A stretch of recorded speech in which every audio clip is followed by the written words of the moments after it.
Nation, we are back. Let's get it.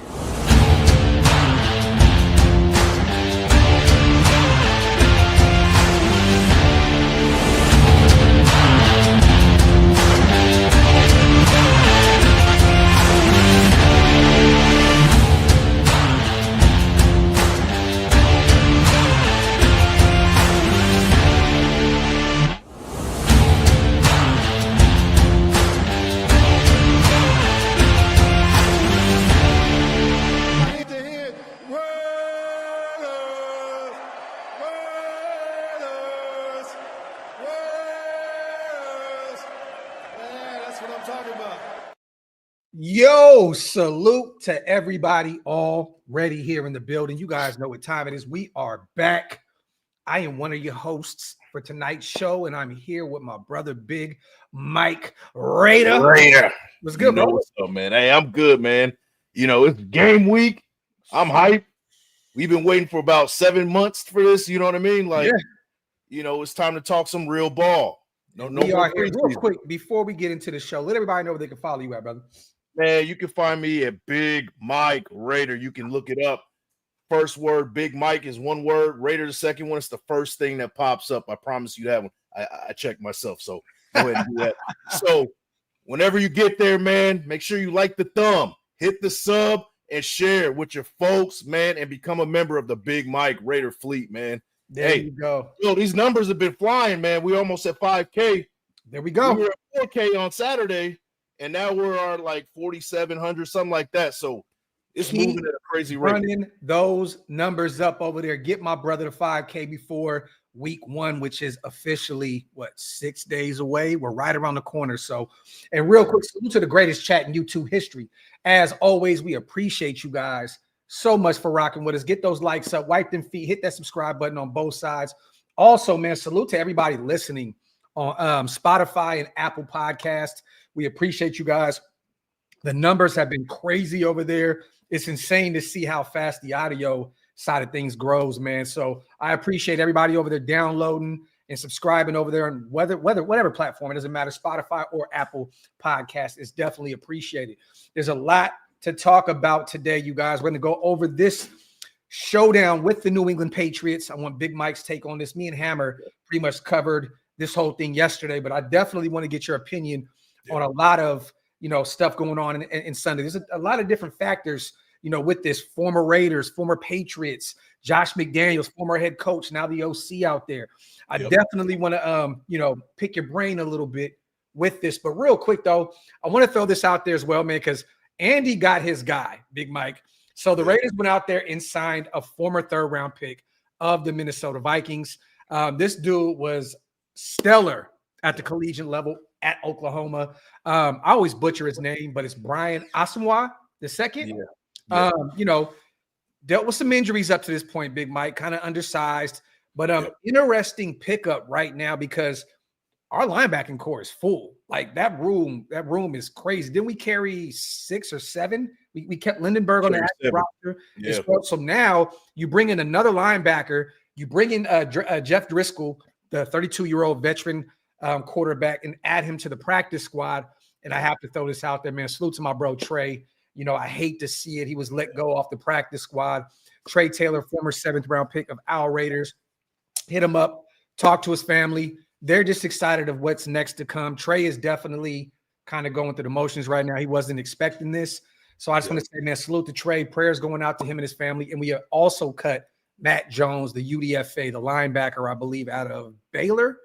So there's that. So any thoughts on these moves here? Hey, one thing that I do know, and what I'm observing from Pete Carroll's regime, no job is safe. They named it 53, and how many times has it changed since he's named it 53? Like a few times. So, hey, be on your P's and Q's because your job's on the line if you're at that bottom of that roster.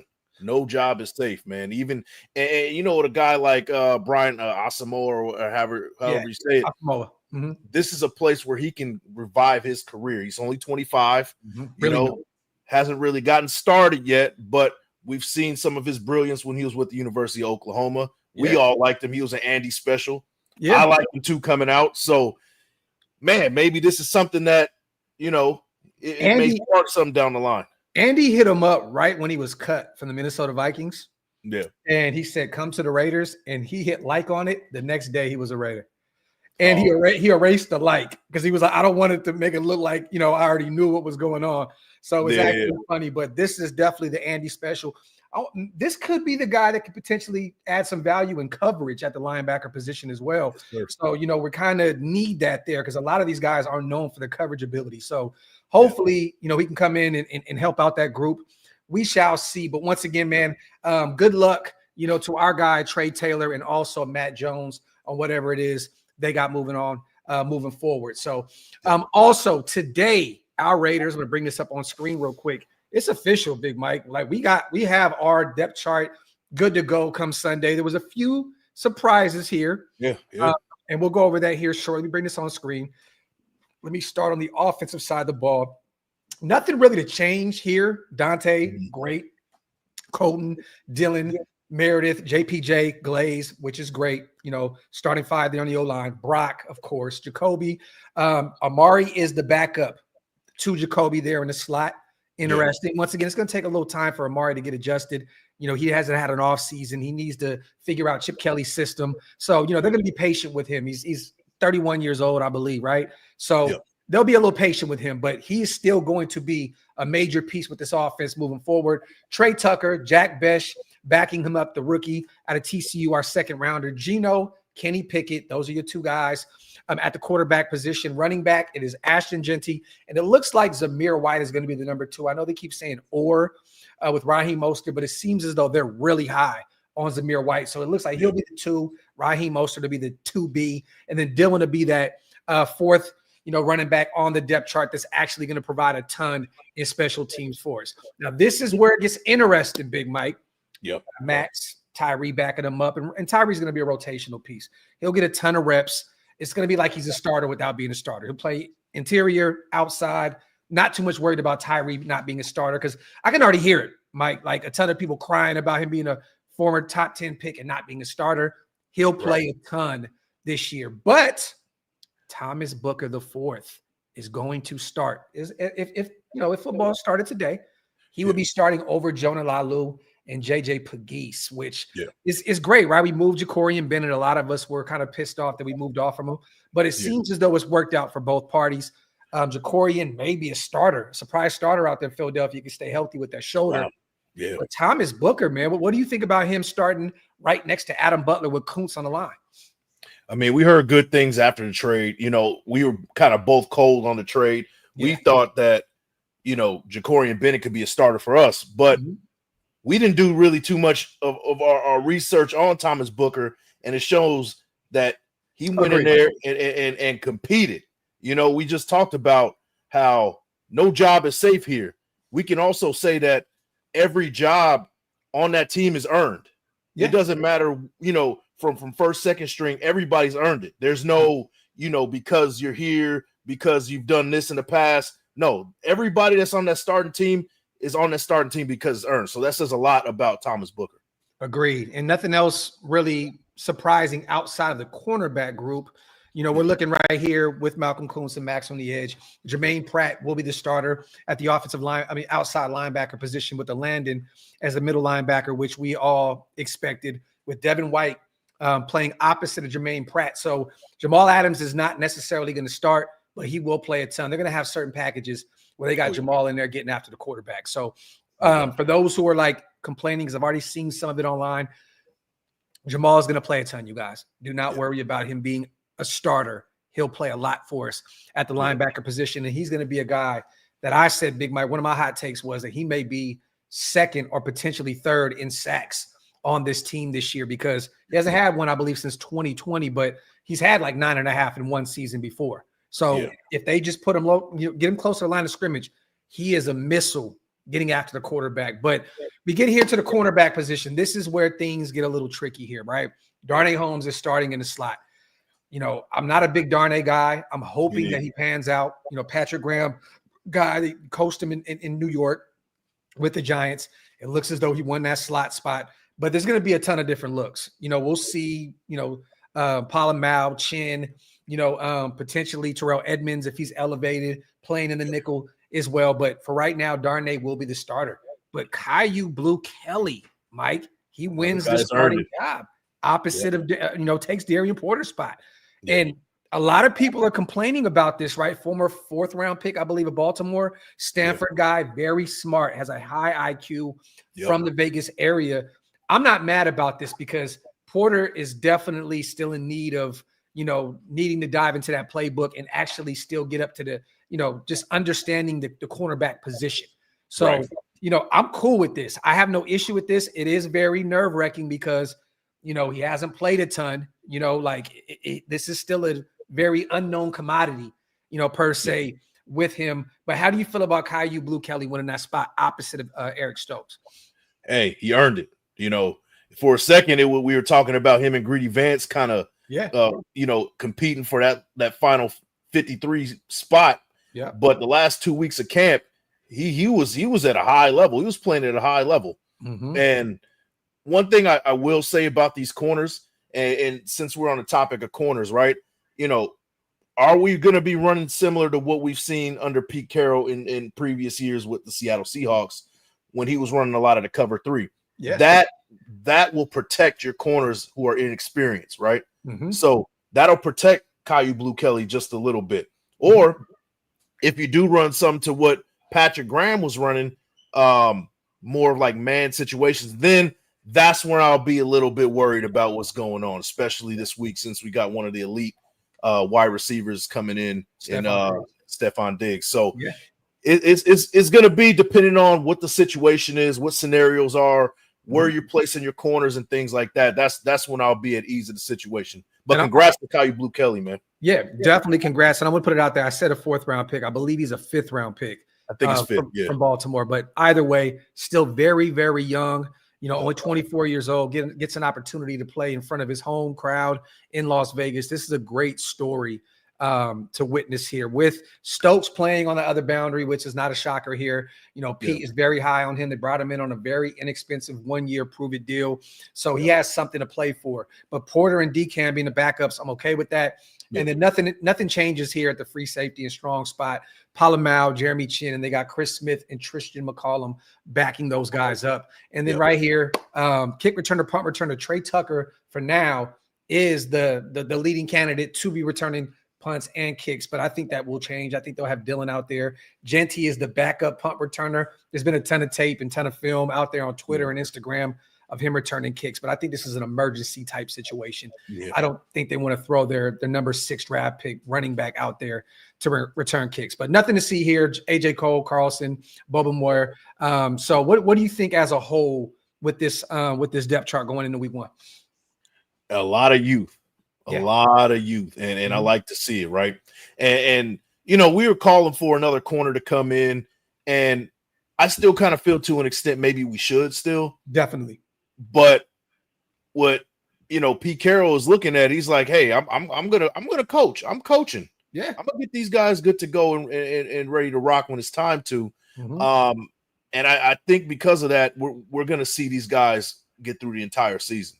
Yeah. Now, eventually, we might see Darian Porter down the line, coming in. Yeah. He's got to get the footwork right. He's got to, get in that playbook and things like that. But man, it's good to see the youth emerging from this. It's a difference too to see Darian Porter, who's 6'4", compared to Caillou Blue, who's 6 foot. Actually win that job opposite of Stokes. So it's going to be interesting to see how this pans out. But once again, this is going to be a good test against New England with Stephon Diggs and Kyle Williams and those young guys out there in New England in that wide receiving group. Once again, man, salute to everybody here in the building. Let's get these supers in real quick. But this is our official depth chart, you guys, going into week 1. Let me get that off the screen. Salute to Ace Accelerator. Gino will have the first 500 game. 500 passing, 500 rushing. Max and Kuntz will combine for 20 sacks by halftime. That's in-depth analysis right there, man. I love it. Accelerator. It doesn't get any better than that, my brother. And salute to my guy, Snake Fist Kempo Raider, man. My dog, I appreciate you as always, my brother. Greetings, Graphk and Big Mike Raider. I'm looking forward to the game. My biggest question is setting the edge. In preseason, not so good. Our first 3 games against mobile quarterbacks. What do you think? I think right here, Snake Fist, and I'll be real quick. I'm gonna hand this over to Mike. Mm-hmm. A lot of vanilla in preseason.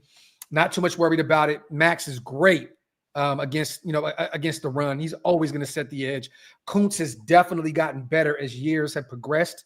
That was my one knock on Malcolm Kuntz coming out of Buffalo was, can he play the run at the next level? And he's gotten better, especially in that 2023 year. He really started to set the edge and really started to show some promise against the run. So I'm not too much worried. I think Snowden is pretty good as well, setting the edge.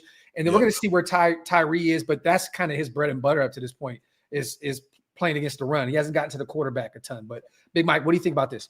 I mean, just keep an eye out for that big nickel or even the strong safety, coming up into the box and setting that edge. Adams as well. Yep. Yeah.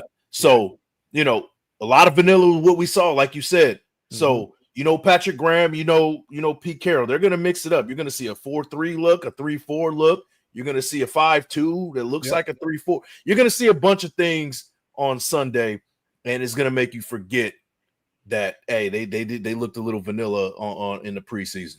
Yeah, agree. Snake Fist, no worries, brother. And I know we do definitely have some guys that can use their legs. Herbert, Drake May is definitely very underrated in terms of using his legs. He's definitely a mobile guy. And then we know Jaden Daniels is just different come week 3. So we better be prepared very much so on the road, Big Mike, against Jaden Daniels and company. Coming off an NFC Championship appearance, those guys are definitely going to be ready. I wanted to bring this up real quick because salute to my guy over on Twitter. I want to bring this up, and I told him I would shout him out. I know a lot of people are worried about us, going on the road. Historically, we've been pretty bad going out east, and playing these games. It's an early game, 12 Eastern, 9 a.m. Pacific time. But salute to Newsroom Raiders on Twitter. He put this out there. Pete Carroll has never lost a game in a debut as a coach. So as a debut with the Patriots, won. Beat the Chargers 41-7. New York Jets, 23-3 road victory over the Buffalo Bills. And then also in Seattle, he ended up winning 20-18 victory over the Tennessee Titans at Quest Field at the time out there in Tennessee. So kind of interesting. You know what I mean? Like, look, we're trying to go 4-0 right here. Big Mike. Pete has historically won, these first games with his teams. What do you think about that stat right there? And salute once again to Newsroom Raiders on Twitter. Yeah, man. Salute to him, man. Hey, we heard in the preseason that he was already preparing for this Patriots game. Yeah. They were already preparing. He's well ahead of what's going on. He's 2-3 steps ahead. I think that's the gift of Pete Carroll. He's going to be prepared. Yes. He's going to have his teams competing, and it doesn't matter where they play. They can play on Mars. They're still going to get the job done. So, man, I'm excited, man. I'm excited. I got us winning this game. I'm not going to jump the gun, but I think we'll win this game. So I do too. Give me some. Me and Hammer threw out 5 names apiece yesterday. And real quick, salute to the My Fathers. I see you guys. My brother LV, Hug, CGR, all the guys. Salute to you guys. They got the guns all safe. You guys don't say anything crazy in the chat. You will definitely get your brains blown out. Salute to the guys over there. But give us some X factors, man, and give us some keys to victory going into New England on the road in a hostile environment as well. So, we were one thing that sticks out to me is the evolution of Josh McDaniels, right? A lot of people are like, okay, we've seen Josh McDaniels, and it's going to piss you off, right? Because he's going to show something completely different than what he showed with the Raiders. Now, there's some evidence out there, right? When he had Cam Newton for a cup of coffee, hey, he ran a lot of that RPO. Things like that. He was very diverse with his play calling. He ran a lot of crossing routes, high-low situations where you have somebody running that drag route, and then you have another guy up top in between that linebacker and safety. Kind of fun offense to watch too, Big Mike. I got to be honest. I hate the Patriots, but you're on to something here with that little bit of time with Cam out there. But go ahead. I mean, he was a monster in the goal line.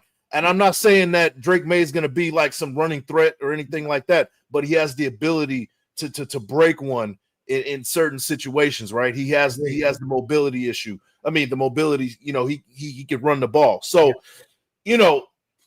back to the question, X factors, we got to stop the run. That's the first thing because, Josh McDaniels wants to, he wants to start with the play action. You know, establish the run first. He's a power running type of dude. He's going to have those offensive linemen going downfield and knocking people over into that second level. So that tells me it's an Landon Roberts special, whether it's in coverage or whether it's stopping the run.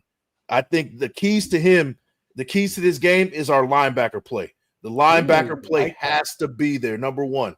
I'm not worried about our front four stopping the run. I think we'll do well in that. But play action is what's going to bite us. That's what I think. And I think it's going to be the linebackers really having to show out and make some plays. And our safety play, too, because of finding them windows in between linebackers and safeties.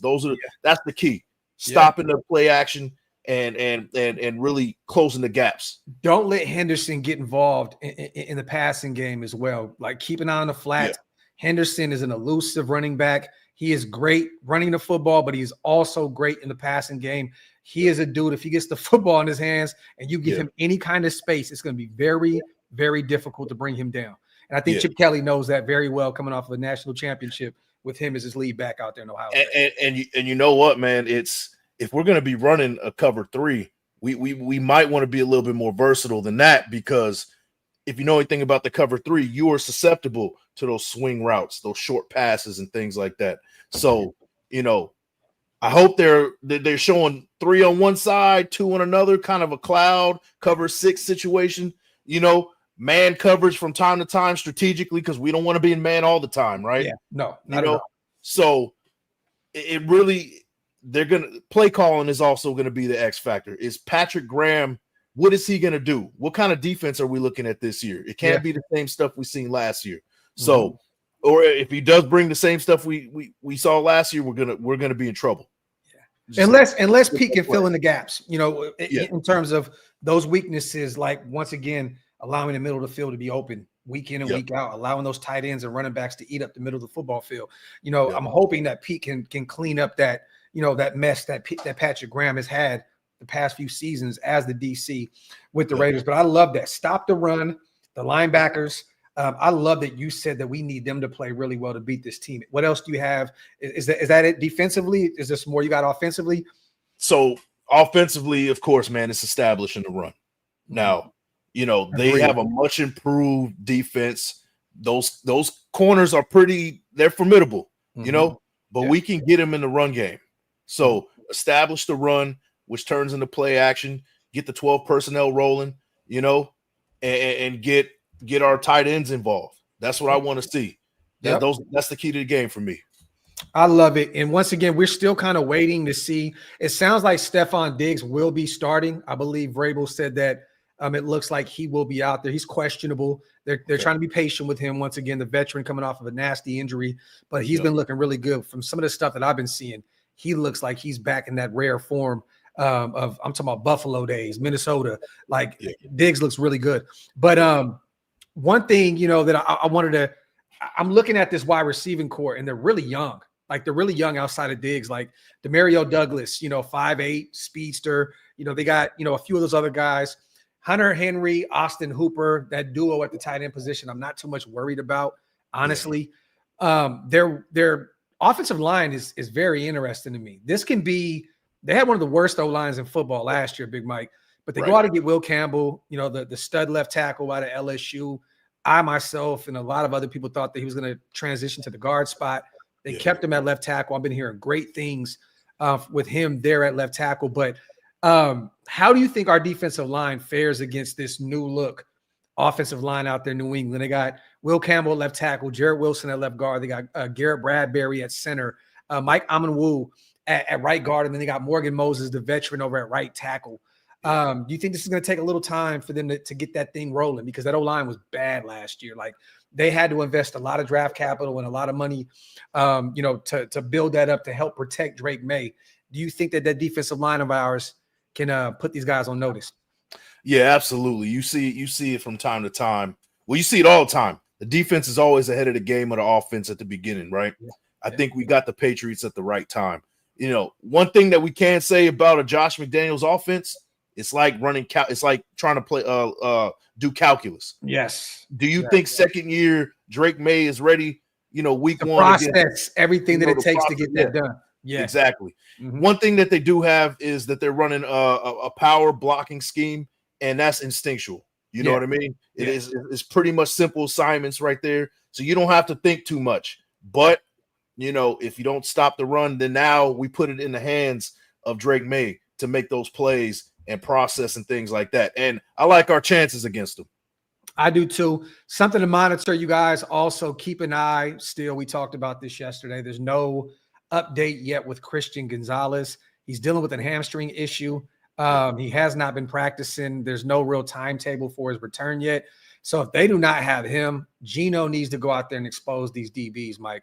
Like real talk. Christian Gonzalez is a stud. He's one of the better young corners in football when healthy. But without him, you look at that group and I'm not too much afraid of, some of these guys. I'm just not. I mean, I'm looking at Marcus Jones.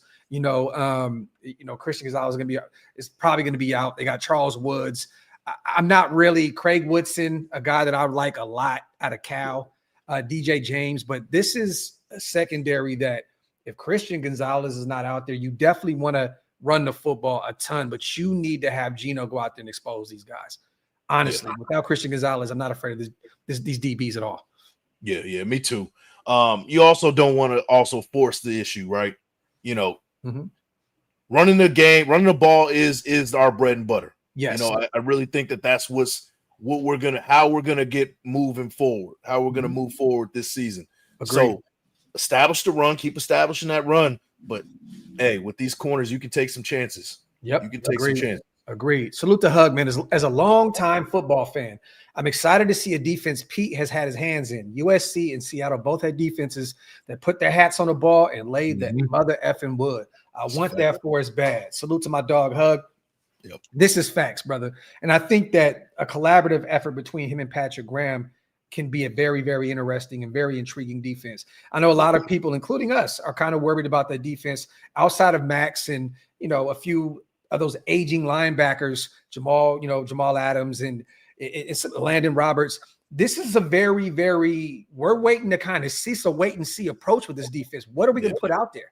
So, once again, I trust Pete and, I'm expecting if Stokes can stay healthy, that Pete can unlock that full potential that he had coming out of Georgia as that first round guy that went to Green Bay. But, I'm really hoping that Terrell Edmonds gets elevated as well, Mike. What is the rule? I think they can bring him up 5 times before they have to put him on an active roster. Yeah, like that. I think it's 5. Yeah. So, this is my biggest fear. One matchup that I'm really looking at is if they set up a matchup with Darnay Holmes and Mac Hollins. Mac Hollins is a streak master, The so barefoot bandit. Yeah. If they get him free, he's good for at least one good catch going vertical. Oh, yeah. One thing he can do is run the vertical route. So he did it with Miami that game when we lost. Remember that big catch on the boundary that put us out our misery. Yeah. And he did it with us when he was with us. Yeah. He had a couple of big catches, vertical. So that's one matchup I'm a little worried about. I'm not gonna lie to you. Okay. Salute to Q, man. Make sure we don't leave the middle of the field open for the tight ends. Those are going to be the easy throws McDummy wants. You know what's funny, Q, man? These first couple weeks, I'm not too much worried about. I'm not afraid of Hunter Henry. I'm not afraid of Austin Hooper, former Raider. You go with the Chargers. I'm not afraid of that tight end group. The Commanders still have what's his name, right? That came over from Philadelphia, the veteran. What's his name? Either way, the first 3 or 4 weeks. Yeah. Until week 4, that's when you get that they're going to run a lot of 12 out there with Chicago. They have that 2-headed monster at the tight end position. But I'm not too much worried about these tight ends, but they should be able. It's Zach Ertz. That's exactly who I was talking about. Yeah. Okay. Right. But I'm not too much worried about the tight end position. If they can't stop these guys, Mike, then we're in trouble. Yeah. We're in trouble. I told you my biggest fears is Mac Hollins vertical, and then that speedster and like a drag route for some yak after that. Yeah, going across the middle. Yeah, that worries me too. That worries me. Those are the 2. Give me some. I know you mentioned some keys to victory. Give me some guys that you're expecting to have a big game come Sunday? And you can give even a few New England guys. If you think that one of those guys over there exposed one of our guys, just be honest here. You can go both sides. How do you feel, man, about some potential game breakers come Sunday? If they do get the passing game going, I think it's going to be a Demario Douglas game. He's 5'8", real speedy, going across the middle like that, especially if you're running some cover 3, that might be open. That's one that I'm looking at could have over 60 yards in this game, something like that. I can live with that. I can live with that. Just nothing over 100. No, I don't think anybody's going to go over 100 in this game, unless you do get a healthy Diggs, But I can live with that. I can live with him getting 100. I can't live with a supporting piece getting 100 because that's a big problem. Yeah. So that's one. And then as far as the offense goes for us, I'm just expecting Genty to do his thing, man. I'm expecting at least 80 yards in this game, a touchdown. So I like that. I like that. What's your expectations with Brock? He's going to get his catches. I think about 5 catches. I can see him getting about 60 to 70 yards, maybe get 1 touchdown on the board. Okay. I don't think he's going to have like a monster game like that. I think they're going to try to establish. They're going to bracket the hell out of him. Yeah, they're gonna dare you to throw it to everybody else, and Geno Smith can simply get it done. But I think that it's going to be a 5-catch game for Brock Bowers. I don't think he's going to come out the gate swinging like that. He will eventually, but it's Ashton Genty show, man. I love it. Salute to Gator. Don't play that. One of the greatest names in YouTube history. Been a member of Raider Nation since 72, and I'm calling it today, 9225, that we're going 12-5 this year. And don't sleep on USC this year. Sneaky good. That's music to Big Mike's ears right there with the whole USC stuff. So salute to my guy, man. Gator. Appreciate you, brother. 12-5 will be phenomenal. We would definitely be what do they say? Out cooking our coverage. So Salute to Hug. Can I get the what the fuck from my Hug? You were cheating, bro. I don't know what league you're in, bro, but you must be playing with a bunch of guys that don't know ball. Did he send you his roster of what he had on his team? I'm gonna try and pull it up before the show was up. This is just nasty work. Hug went into a fantasy football league and just finessed the hell out of everybody. If there's money involved, Hug, just count your shillings now, brother. Right. You got your coins on the way. Salute to my guy, Hug, in the building. Appreciate you, bro. Give me a potential game break on the defensive side of the ball. I think Max is going to have a big game. Max is in for an all-pro season. He's got something to prove. He's going to be the focus of this team. He's going to be, the catalyst. He's going to get this thing started. Yeah. I can see Max with maybe 2 sacks, 8 tackles, love it. A few for loss. That's the expectation, So it's easy to say Max. One guy that I'm looking at, the resurgence of Jamal Adams. We're going to see a resurgence, especially with stopping the run. I think that he's hell-bent in stopping the run. They're going to put him in certain situations. I think he's going to have a pretty good game. Keep an eye on, I said it yesterday, and I'm going to say it again. Keep an eye on Jeremy Chin. He is going to be the enforcer on the back end of that defense. Yep. He's going to be all over the place. He'll get that big nickel look here and there. He's going to come down and help in the run game, and he's also going to potentially get after the quarterback a few times as well. I know they're going to dial up some different looks and get Jeremy Chin after Drake May. So keep an eye on him. I'm expecting him to have a big game, and I'm hoping that Thomas Booker just shuts us the hell up, Big Mike, this weekend. Yeah, man, me too. Wouldn't it be great, bro, to move Jacorian Bennett and you get your new Christian Wilkins of the future? Wouldn't that be great? Cheaper. For cheaper, right? And remember, you guys, Lane Johnson did say that this guy could be a Pro Bowler in the next few years in the right coaching, if he has the right coaching around him, and he definitely has the right staff around him with Rob Leonard, Graham, and Pete Carroll. So I'm excited to see what Book can do this Sunday as well, man. Salute to 2-4, my dog. It's always good to see one of the other my fathers in the building, gifting 5 OLV Raiders Network memberships. My brother, I appreciate you. Salute to all the new members here in the building because of my guy 2-4. If you guys want to become members, we both have our respective memberships. Hit the links. They're pinned up top. Once again, you guys, it keeps the lights on over here at Shieldmore. It definitely helps us, move and shake and keep doing this at a high level the way we do it, staying active consistently every single day. So those members, they help. So 2-4, I appreciate you, my brother. You guys get a few questions in. real quick as well. We're not going anywhere. We're only at the half-hour mark, but make sure you guys get some questions in. We definitely want to get you guys involved with what's going on as well. Big Mike, I want to show you this as well. This was something that someone sent me this morning. I forgot who it was, so my apologies. I don't want to, shit on anybody and nothing like that, but this is something that came from this Instagram. And I'm going to actually have the whole AFC West preview tomorrow because we're doing the AFC West show. So we'll break down the Chiefs, Broncos, Chargers, and Raiders.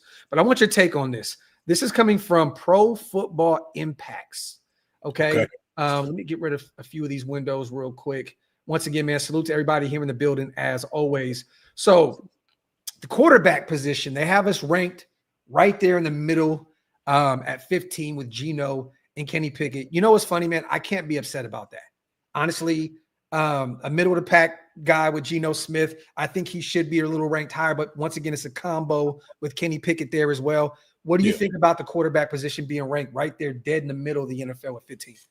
I'm okay with it. I mean, I can make your argument like that we're fringe top 12. You know what I mean? But that's splitting hairs. I'm okay with that.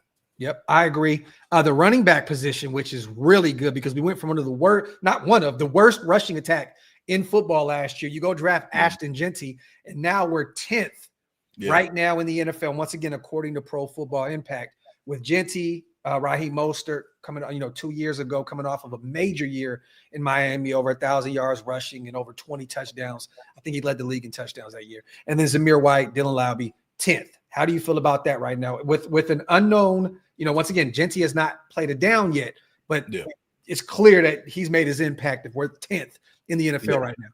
High expectations for Genty, man. You're the top 10, core in the league already. You're a rookie. That just shows you that youth reigns supreme in this league. And Zamir White, are we going to get the same 2023 Zamir White when he was wearing number 35? I'm hoping so. Pace, I got you. I'll bring that up in 1 second, brother. But go ahead, my that's what I'm hoping for. I think that's what Pro Football Impact is probably projecting as well. I love it. And real quick, I think that they're smoking dick and dynamite here at the wide receiver position. They have us at the bottom of the league at 27. It's only 4 or 5 teams that are worse, to these guys. Pro Football Impact. Once again, I don't know who the hell these guys are, but I thought this was interesting and I wanted to talk about it. 27th with Jacoby coming off his first 1,000-yard receiving year. Amari Cooper, 7 times over 1,000 yards, 5-time Pro Bowl guy. Trey Tucker, who's in for a big year with Geno being able to throw the deep ball consistently. Dante Thornton, who's been like a darling in the media this offseason. A lot of people are expecting big things from him, including myself. Jack Besh, we invested a high draft pick into him in the second round. This is kind of disgusting to me. They got Jacoby 35th, Amari 64th. I know he had a down season last year, but how do you feel about this ranking here at 27th? It almost seems like they go from position to position. They're like, ain't no way this team is that good. We gotta drop them down a little bit, and that's the example, right? Yeah. I don't know why Jacoby Myers just gets no respect. I saw something. They were talking about some covering the Patriots. Some reporters, they were saying, "Oh, the Raiders don't have anybody outside of Brock Bowers. You have to worry about at the wide receiver position." Mm-hmm. I'm like, you guys clearly haven't done your research. You haven't been paying no attention. Yep. And then not even talking about Amari Cooper as well. He was injured for 1 year. Yeah, he got injured one time, and now he can't play ball no more. It's crazy how that works. We got 2 solid rookies that are going to be on the up and coming. I just don't see it. And then Trey Tucker, nobody's talking about him at all either. So let me get on my shit real quick, Mike. I want to say this real fast, man. And salute to the chat once again. I'm gonna get my bag here for a second. Yep. I hate national media when it comes to our team. Yeah. Motherfuckers didn't even understand how good Jacoby was until he requested a fucking trade, Mike. Yeah. Now you start to hear, oh my God, he deserves better than this. Y'all motherfuckers were not talking about Jacoby Myers before he requested a goddamn trade. Let's stop with the bullshit here. And once again, we know how good Jacoby is. We know this. We're not acting as though he's like that clear-cut wide receiver one. We know what Jacoby can do, though. He's really good at everything. You know what I'm saying? Like, he may not be great at everything, but he's really, really good. Great route. Well, you know what? I can say he's a great blocker, great route runner. You know what? He's great at a lot of things. You know what I'm saying? But very, very underrated. Y'all need to stop acting like you know what the fuck is going on. Waiting until a trade request to start acting as though this dude is this number one guy that deserves 30 million plus a season. I hate that shit, bro. I hate it. You know, they wait. The national media waits for the Raiders to be dysfunctional, right? That's really what it is. We haven't had any real dysfunction all season. And, now you got Jacoby Myers requesting a trade when they were just completely didn't even consider him to be really talk about like, the Raiders have no receivers. But now all of a sudden he's some receiver that should be getting 30 million a year. Like, you got to choose a battle here. Yeah. You got to choose one. It doesn't make any sense. Just nasty work. If you don't know about the team, y'all, do your homework or leave it the fuck alone. Simple and plain, man. Real quick, let me get this super in real fast before we finish this up on the offensive side of the ball. Pace says, how are we feeling about Caillou? Was he actually like that in college? He was a really good football player at Stanford. Yeah. And it's crazy how Jacorian had lost his starting job and Book wasn't starting with the Eagles, but now they both are. Hey, man, look, one thing about Jacorian was he was a starter for us last year. So, and Book wasn't, but that was a very deep rotation out there in Philadelphia on the defensive line. So it's very difficult for him to find his spot there. But I'm excited for both those guys. And I'm going to keep a close eye on Jacorian as well. I'm a huge fan of him. So hopefully he plays really well out there in Philly. I hope the only week he sucks is against us, late in December when we faced him. So, but look, I thought the Caillou was a really good football player, and I thought that he went to the right situation in Baltimore. So for him to not make it out there, which, they've always had some really good corners in Baltimore. Yeah. So maybe this could be a Thomas Booker type situation where it's just, they had so much talent on that side of the ball at the time that maybe he just couldn't make it out there. But look, we know when it comes to sports, when you get to certain places, sometimes certain things just get unlocked with certain players. Absolutely. You know what I mean? And Caillou is at home, you guys. It means the most to him because he's in Vegas, where he was born and raised. I believe he went to Bishop Gorman High School. You know what I mean? So it means a ton to him. So, he got some new energy around him. If Pete believes in him, I'll believe in him until he shows me a reason not to believe in him. Yeah. And what we don't talk about is player empowerment. That's what Pete Carroll has kind of, buttered his bread with. Mm-hmm. And some players just thrive off of that type of deal. So this is to me, if he didn't make it in Baltimore, maybe because it just wasn't the type of fit for him. Yeah. Yeah. I agree with you, man. Real quick. Once again, this is another smoking dick and dynamite type situation here. Fourth at the tight end position in the NFL, according to Pro Football Impact. Brock Bowers is the best tight end in football. Michael Mayer is going to be unlocked this year with Chip Kelly. He loves him some Michael Mayer. He has put him on a pedestal all offseason, speaking about him. I'm excited to see what Mayer can do, our former second-round pick that we actually moved up for, Big Mike in that draft class coming out of Notre Dame. And then Ian Thomas, the veteran that we all assume was just kind of going to be like that blocking veteran tight end, but he shows some things at training camp and in preseason. I love this trio here. I don't know three other teams, maybe Buffalo. I know they got Dawson Knox and they got Dalton Kincaid. Maybe they got Baltimore with Andrews and Likely. So those two. What is the other team that that you can have better? That I don't know. I mean, I don't know who the 49ers got besides Kittle, but maybe you throw 40. I don't know, man. But I would say this team is second. Only because what Baltimore has with Andrews and Isaiah Likely. Yeah. That's an elite duo right there. Whoever the third one is, it really doesn't matter. Those two are elite. So I would say at least second. Yeah, I agree. I'm personally, I think right now it's going to take Mayer to improve and actually be on the football field for us to get to that number one spot. Yeah. Brock's not going to be able to do it all on his own. So if Mayer has a good year, let's just say has a decent year, I think we should be placed in that 1 or 2 spot because Andrews is starting to show a few chinks in his armor out there in Baltimore, and Likely seems like he's going to be the guy to likely, no pun intended, take over as that number one tight end at some spot because there was a lot of rumors about them trading Mark Andrews, and then they ended up keeping him. So I know they were really down on him in Baltimore. That drop in the back of the end zone against Buffalo in the playoffs, stung a bit. But look, we're definitely at some point, if Mayer can show up and show out like we know we can, we could be the number one tight end duo or group in football. Salute to MTV Junior. Same thing with Jacorian Bennett and the media. Facts.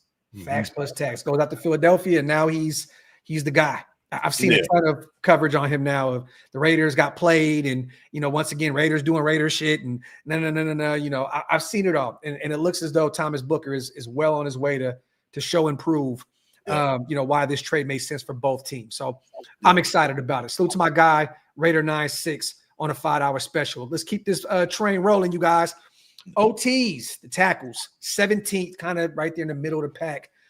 Colton, DJ Glaze, Charles Grant, Stone Forsythe, who was absolutely terrible. We're probably at 17 because of Stone Forsythe, bro. It just is what it is. But I'm not upset about this. Colton has been really, really, really good, his entire career. But once again, no All Pros, no Pro Bowls.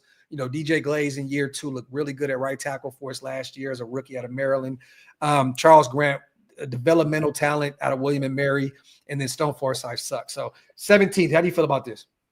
Yeah, it's standard. Right in the middle, not too bad, not the greatest. This season will tell where we stand next year. We already know we're going to get with Colton Miller. DJ Glaze, this might be one of those years for him where he breaks out, and then now we're looking at a top 10 offensive tackle room. Yeah. So, it's fine. I'm cool with it for now.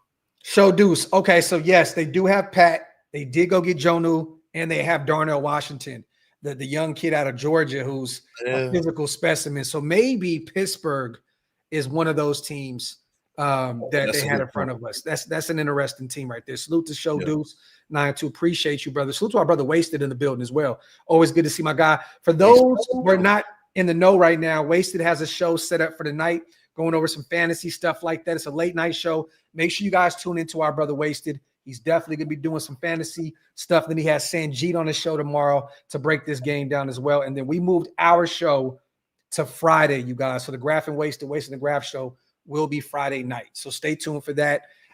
Salute to my brother Wasted once again. And it looks as though somebody put it in the chat. Let me see. Is he out officially? I don't know.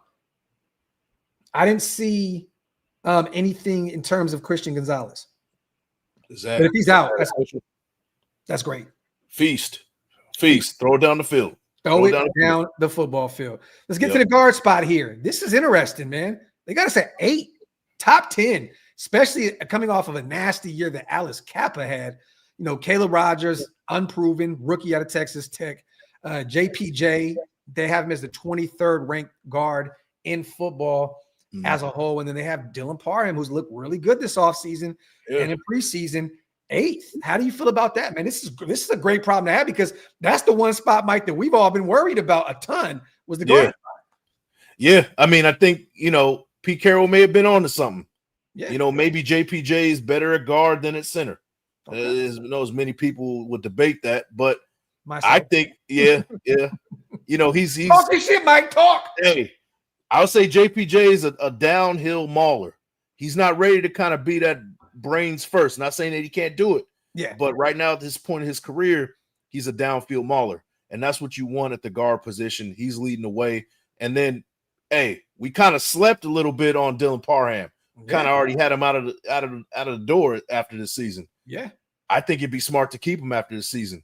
I don't know how much it'll cost, but that's something you got to consider for continuity. It wasn't a ton of money. The market value wasn't insane. But once again, that guard position, it goes up and down, right? Like we see Robert Hunt go to Carolina and get monster money, but he definitely deserved it. He's one of the only Pro Bowlers out there in Carolina last year. So, but it's not a ton. The market value wasn't insane for Dylan Parham. And it looks like he's a fit in Brennan Carroll and Chip Kelly and Joe Philbin's system, what they're trying to do. So, once again, you guys, it's all about putting a player, in the right system and playing them to his strengths. And it sounds like they're really high on Dylan Parham. I mean, they have him ranked over JPJ at the guard spot. So, that says a lot right there. The center position, which is interesting as well, Meredith has never played center at the NFL level. You got Will Putnam, the UDFA out of Clemson. Those are the two lone centers. I don't know if they're maybe thinking because of JPJ being on the roster and Dylan Parham, maybe this is the thought process. I'm not going to act like these guys are that smart, though, because I don't think that they're really in the know about our Raiders. But I can agree with the 12th if they have JPJ and Parham potentially there. But this is very unknown. I mean, honestly, we're hoping Meredith pans out. Putnam has not played a down for us at the center spot. I would have this group at the bottom of the league because, once again, it's just an unknown. Yeah, just for the simple, just unknown. 12 is high. Yeah. 12 is definitely – because, I mean, where are the measurements? Now, if you're measuring based off of PFF grades from Meredith at the guard position, the dude put in work last year. Mm-hmm. You know, Meredith did his thing, but we never really saw him at the center position. Yeah. So, you know, I don't know if they're going off of just preparation and his IQ, I guess. I don't know. I don't know what the measurements are for that, but 12 is a little high. Yeah, I agree with you. Let's get to the defensive side of the ball real quick. The DTs, man, bottom of the league, 32nd. Jonah Lalu, once again, unproven. Adam Butler, who has been a blessing in disguise for us at the defensive tackle position. JJ Pegues, a rookie. You know, Lecky Fotu, the veteran who's bounced around the league a little bit, kind of a journeyman at this point, and has dealt with some injuries. You know, he was in a boot for a while, and he's going to be a guy that they want to use as a run stuffer on that defensive line. Then you got Thomas Booker, once again, another guy who's unknown. I have to be real here. I understand this. You lose Wilkins, and now there's just a bunch of unknown names. Adam Butler alone, though, and then you got to put Tyree potentially in the mix here at the defensive tackle position as well. I'd have us a little higher on this list than 32, but how do you feel about that? It's kind of just you assemble some names that you didn't know, and because of that, they're last, right? And throwing in Christian Wilkins, losing that star player. People are really like set in just anointing guys who have star names, and then if you lose that guy, now you just suck. Yeah. Like, I think that we're going to be better than 32nd. I don't think we have the worst interior defensive lineman in the league. I just don't. I don't believe that now. And Max and Kuntz are going to help these guys out a ton as well, Mike. So you have to take that into account, right? Right. Yeah. And it's all about rotation this year, I think everybody just playing hard and, you know, being able to kind of replace and keep it at 100% in that position. I think that's what's going to really matter. Now, you know, Booker might emerge, you know, that might be a thing. But I will say this. Next year, we are going to be looking for a D tackle. Yeah. I think next year is going to be that's priority number 1 or 2 if you want to corner and a DT for sure. Yeah. The edge position, 12th. I'm not mad about this. You got Max alone. He's going to put you there pretty much at the top of the league. But once again, Kuntz coming off that nasty injury. Can he replicate what he did in 2023? This is very questionable. It's to be determined at this point. Tyree has not done a lot. Charles Snowden has been a backup practice squad player really up to this point. And then you got Tonka Hemingway, the young rook out of South Carolina, which I'm not upset about this. I mean, I think we could be a little higher on the list because of Max's presence alone. But, you know, I'm not mad about 12. I probably have us somewhere in that 8 to 10 range, honestly. But I have no issue with them having us there at 12. Yeah, me neither. I mean, it's Max Crosby show. Besides that, is everybody's just, you know, Malcolm Kuntz you're hoping for you know, a breakout season. But, you know, I'm a little worried about that, to be honest with you. But 12 is fine. I'm cool with it. I agree. Linebackers, which is interesting, man. You know, we got a bunch of, you know, veterans on this roster, a bunch of, you know, a lot to prove. Devin White, ton to prove. Jermaine Pratt, a ton to prove. I mean, Cincinnati let him go. I know he was looking for a new deal, but we picked him up off the streets. Landon Roberts, who's one of the better linebackers in football against the run. You know, but we got him on a 1-year, $3 million deal or something like that. And then Tommy Eichenberg, who's unproven, you know, 2nd year out of Ohio State. I can't be mad at this. I mean, 24 is pretty low, though. But honestly, I'm assuming maybe because we don't really have that cover linebacker in that group, that maybe they kind of put us a little lower on this list. But how do you feel about 24? I mean, it's a bunch of guys trying to prove that they still got it. Yeah, that's really what it is. And, you know, most people, they look at that kind of situation. They're like, well, not everybody's got it. You know what I mean? Maybe 1 or 2 might emerge from that, but not everybody's going to break out that way. And that's you're just playing the percentages at that. So 24 is cool. You know, this will be the linebacking group that we look at 2, 3, 4 years from now if they're successful. Man, that was a fun group to watch. I agree. That's the best way to actually. I agree with you. And yes, Bosco. They did not mention Brennan Jackson. Also, he was not on this list, and they had Jamal Adams at corner. So this says a lot about whoever the hell these guys are, because Jamal Adams should be there at the linebacker position. So I don't know why they have him at corner. 20 at least. Yeah, but you know what, though? I'm not upset about them having us at the bottom of the league at the cornerback position. I'm not, because they need to go out there and prove, that they can play at a high level. Darian Porter, once again, is a rookie, new to the position. Eric Stokes, who has been – durability has been a problem with him. Yeah. Outside of his rookie year, he has been in and out of that lineup in Green Bay. D-Cam year 2, he struggled last year. He was kind of thrown to the fire. Darnay Holmes, you know what I mean? And then Caillou Blue Kelly, once again, another unknown guy. So I have no issue with them. But once again, come on, y'all. Hey, football impact. Get your shit together, man. When the hell has Jamal Adams ever been a cornerback? I can see if you guys fumbled and put him in the safety spot. Yeah. I can understand that. But come on, having him here at the corner, man, like what is the problem here?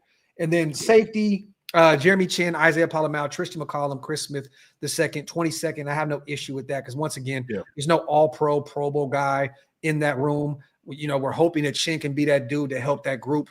We're hoping that Isaiah Palomau can get unlocked this year as well. But I have no issue with it. But they have us 31st as a whole with the defense. So Graham, Pete Carroll, Rob Leonard and company, they definitely have their work cut out for them. If some of these media outlets out there believe that we can be one of the worst defenses in football. Once again, you guys, this is from a place called Pro Football Impacts. I'm not going to take this, I'm going to take this with a grain of salt. Then offensively, they have us at 16th as a whole, which is kind of a middle of the pack offense, which I think we will be a top 10 offense. They didn't mention Chip Kelly. They had us as the 4th tight end. I don't agree with that. And then once again, that wide receiver group put us down the list a ton, because they had us at 27th, which that will not be the case with the guy in Geno, who has 2 dudes that could take the top off of it. Well, 3 now with Amari Cooper, Dante Thornton, and Trey Tucker. So I have to disagree with the wide receiver. Anything that really stuck out to you over here? No, I mean, just the wide receivers. And I agree with you. Top 10 offense for sure. Yeah. And, we're going to turn some heads this year, man. By mid-season, I got us at around like 5-2 or 6-2. So, that's when it's really – people are going to be really looking at us like, hey, they got a much improved squad. So it's all good. I love it. Real quick, you guys, we got 1,000 people in the building, man. Make sure you guys wipe them feet, man. Like the thumb, like my big Mike Raider says. Also, hit that subscribe button on both channels. We are growing at an alarming rate over here at Shieldmore. We need you guys to keep us in the algorithm. Run those numbers up, man. We definitely have some new goals this season. So it's free. Hit the subscribe button. Also, man, hit that notification bell to keep us in the loop, to keep you guys in the loop of where we are. Because a lot of people, I hate it because people are like, damn, I didn't even know you were live. Hit that notification bell. It'll hit the bell, man. Come on. When we go live. Salute to Hug, man. Close your eyes and picture this. 3rd quarter, 35. And we run an outside run as JPJ comes off the edge and completely lights out Spillane as Genty cuts the pile, stiff arms Gonzalez, and scores. Talk! Hey, I like it. Talk, Hug. Talk. Hey, Hug is in mid-season form right now, man. I love it, man. Salute to my brother. He's feeling himself because of that fantasy football shit. Yeah, for real. Yeah, you can tell. Salute to 3 clicks. And the truth, if Genty gets off, Geno will have success with all his time. This is definitely that has to set the tone, the ground game, Big Mike. That's why I said has to get rolling, because that opens up everything. Everything. So I agree with you. Let me see. Salute to Hussein, my guy, man. Thank God y'all are live. I'm driving back to Sac from Tracy. Appreciate that content. Salute to my guy, 916. I see you, man, driving through Tracy. Got to go through Stockton and Lodi and all that good stuff. Have a safe drive back to the crib out there, the 916. Real quick, get a couple more questions in, you guys. We're about to hit that hour mark. We're not going to be live for too long. We just kind of wanted to go over this game. Once again, we did talk about some of the new additions, you guys, at the beginning of the show. For those who are just joining, we did cut Trey Taylor, safety, former Air Force 7th round pick, and Matt Jones, linebacker, UDFA out of Baylor. And we picked up Jeff Driscoll, who I believe is on the 32-year-old vet quarterback, and we added him to the practice squad. So him and Cam Miller are both on the practice squad. And then we brought Brian Asamoah. I always butcher his name. Asamoah, the second linebacker, former third-round pick of the Minnesota Vikings and former Oklahoma standout at the linebacker position. So that is an interesting pickup. I'm definitely keeping an eye on that name right there. I want to see if he can be that dude that can definitely help us cover at the second level of our defense. It's going to be interesting to see, what they can do. I want to ask you your opinion on this, Mike. Why do you bring in a Jeff Driscoll? Like, you got Kenny Pickett, right? You have Cam that you're going to develop on the practice squad. We brought him back after we, waived him.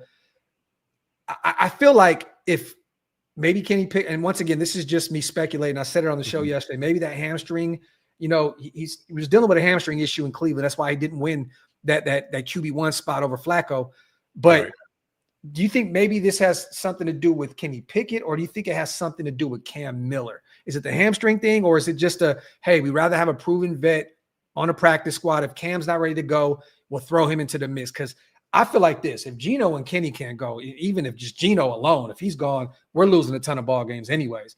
Yeah. I would rather prefer to have Cam Miller get thrown in the fire than put in a Jeff Driscoll, to which we already know what he can do at this point. He's 32 years old. He's on his 7th team. I would rather just see Cam Miller, like, throw him into the fire and see what he can do if, God forbid, something happened to our first two guys, Geno and Kenny Pickett. Why do you think we brought him in as that fourth quarterback, the second guy on the practice squad? I think it's a little bit of both, right? You are worried about Kenny Pickett's hamstring, but you're also trying to protect Cam Miller, going out there and kind of stunting his growth. We saw that from a lot of rookies, particularly one that sticks out in my head that got out there and got absolutely mauled was David Carr when he was with the Texans. Bunch of sacks, and that really lines in football ever. Yeah, and we got a better old line, but it's an example of somebody going out there and just being just shell shocked. Yeah, Cam Miller can go out there and just be completely shell shocked with the speed of the game. What's going on, the intricacies of defenses that he's never seen before. This is a guy that was at the 1AA level. Yeah, this is not a guy who was playing SEC ball week to week. Where he was seeing elite defenses and things like that. It would be a complete shock to have him out there. I agree with you. It would be nice to kind of develop him feet to fire, but we don't know what type of quarterback he is mentality-wise. That could really affect him. So throw in a Driscoll, a 32-year-old who's a journeyman. He's pretty much just out there being a crash test dummy anyway if things go wrong. So I would much rather have it that way. And I like what Hug says. Seasoned vet quarterback on the practice squad. Big for scout team reps for the defense. That too. Salute to Hug. Love it, love it, love it. And AOC definitely shell-shocked after 3 years for sure. Yeah. ITK, he's had to go through a ton his first few years in his young career. So definitely agree with you. Real quick, you guys. Also, I want to shout out my guy. I know I've been pumping this up for the past few weeks, but we are definitely starting next Monday. Monday, we have a new show, the Running Back Report with Jalen Richard, you guys. We're going to be doing a weekly show talking about the ground game, going over the offense. I want Jalen to break down what he's seen out of Genty, Raheem Mostert, Dylan, and Zeus. So this show will be starting next week. Stay tuned. I love that Jalen is getting into the gaming world and the podcast world. He hit me up. He said, yo, we got to lock in. I said, bro, say less. You know what we do over here at Shieldmore. We don't play any games. So expect a weekly show, the Running Back Report with Jalen Richard, to start next week. I hope you guys tap in. I'll be giving Jalen Richard's I'm going to actually connect his YouTube. I know he's starting a new one. So we'll be live from both platforms. If you guys can run those numbers up, let Jalen know we love him, we appreciate him, and let's get those numbers up and make sure that he's monetized quick, fast, and in a hurry. He's retired, you know what I mean? And he's getting involved in a ton of stuff outside of football, and you just love to see it, man. So once again, next week, I think Monday, we will be live with the Running Back Report with Jalen Richard. So salute to our brother and family of the show, Jalen, man. Appreciate you for getting involved in this space and for believing in me to help, push that out there, man. So salute to our guy. Let's get this $10 smackaroonie in, man, with Rube. Yes, sir. People are sleeping on Genty's impact in the passing game. He's an underrated route runner and dangerous in space. I could see him being a top 10 receiving back year one. This is facts, bro. I can see him being a number 1 receiving back year one. I liked it with Jahmyr Gibbs in the league and some of these other guys. Hey, and Bijan Robinson. Look, I can see a top 5, top 3. There are some other guys, but yes, I mean, just 2 years ago, he had 600 yards passing or receiving in Boise. So, and then he just became just a workhorse where he just ran the football over and over and over in Boise. I mean, they're missing him a ton right now, Mike. I know you've seen that game. Yeah, right? Man. Yeah, they hurting now. Yeah, nasty. But Rube, you are right. Definitely, he's going to be utilized in the passing game a ton. And you know what's funny, man? I don't even think that we have a running back 2, Mike. I think our running back 1 and 2 is Ashton Genty. Honestly, they like Zeus, they like Raheem Mostert, but I think that it's going to be very difficult to take Genty off the football field because of how much he can get involved in both the ground game and the passing game. So, what did they say early on? Pete was in his presser saying we're already trying to use him as a third down back. They weren't allowing him off the football field. Yeah. So. Hey, 30 touches for our guy. That's 20 carries a game, 10 catches. Hey, let's do it, man. Let's do it. Facts, man. Salute to Lord Buddy Bear. Remember that? I was there. I was at that game. I was literally, me and my wife drove from Atlanta out to New Orleans week 1 and watched that game, the 2-point conversion with Crab in the end zone. I was very afraid that New Orleans was going to make that 65-yard field goal as time expired. I was very nervous. Del Rio, man, you crazy motherfucker, man. Del Rio, I miss him, man. I ain't gonna lie. He had some really good games there in 2016, and then they just shit the bed after that. But I was on my way back home from deployment, heading back to San Diego on the ship. Only Raider fan on board watching that game. Rowdy as a motherfucker, bro. Hey man, it was great, man. One of my favorite games. Man. That was definitely one of me and my wife's probably dopest games that we ever been to. And we've been to some nice ones, like the Kansas City and Oakland game as time expired, play after play after play. When we won that game, we've been we've been all over the place. So that look at the Bam Bam Bigelow of Raider Nation in the building. Came down Raider. He said, Nation, I'm here. Bray Wyatt voice. Salute to our guy. Came out of the cave in the building. Mr. Bam Bam Bigelow himself. Hug says, if you're a Raiders fan and aren't a member of this channel, in the words of your daddy, you are effing up, bud. Hey, you're effing up, bud. You know what, Hug? I love that you mentioned that, because if you guys want to become a member of both channels, hit the links. They're pinned up top. Once again, it helps us keep the lights on over here at Shieldmore. I know Big Mike is trying to get closer and closer to being able to do this full time. So that kind of love and support definitely allows him to step away from his very well paid job to come do this full time. And gotta make it worth my while, though. For sure. It's gonna take some time, but we're gonna get there. Oh yeah. But I will say this: if you aren't a member, man, I'm not even mad. I'm just disappointed. And that's worse. As a parent, you know that. That. So man. Salute to everybody here in the building. Anything else, man? You want to chop it up with? You know what? Let me say this. Yeah. Give me some predictions real quick on the way out. Final score. Yeah. I want to know, what does Geno do and what does Genty do, and who is our leading receiver in this game? Okay. So I think our leading receiver is going to be Brock Bowers. I think it's going to be evenly distribute. Agreed. He's going to distribute the ball evenly. Geno Smith has about 230, 240 passing yards, couple touchdowns. Okay. Final drive win for Geno Smith. We win this game 23-17. Fucking love it. I love it. Everybody in the comment section, real quick, give your final prediction. Ron Justice, 35-17. Hey, let's do it. Yim says 27-21. Yep. One Life, 28-14. A ton of Raider wins. I'm here for this. For this. Yep. Kane says Geno, 22 for 34. Very specific. 215, 2 touchdowns, and no turnovers. That's what you want to see. That's a lot of completions for that many little yards. I know, right? And then how do we? Where does that factor in the running game? Because it looks like we're throwing the football a ton. Yeah, Kane, what is he averaging? One fucking yard per throw? Like what? That's Kane, less than 10 completion. Kane, you're rusty, man. You got to get back on screen and get back on your shit, Kane Town. But yeah, he said he's going to throw like 2 yards per reception. I'm with you if you said 245 on that one. I'm with you on that. 42-7. Banker says we about to blow him out. Okay. Junkie says 21-17. So he's in that Big Mike range right there. Cane Town, 26 carries. Damn, bro. So how many times we had the goddamn ball? 26 carries, 112. Okay. All right. Solomon says 34-13. Okay. I'm here for it. Graphk, you think Thornton Jr. is going to see action? Oh, he's going to see a ton. Yeah. He's going to see a ton. He'll be out there. Oh, Kane says a lot of check downs. Damn. Oof. So he going to be on his DC shit. Man, I don't see it under Chip Kelly, but we'll see. We'll see. Yeah, and Ben, he's not checking down. He's going to go out there and launch shit. So, facts. But other than that, you guys, I'll be live tomorrow. AFC West show. Me, Darcy, and Ben breaking down everything AFC West. We're going to go over all 4 games in the division.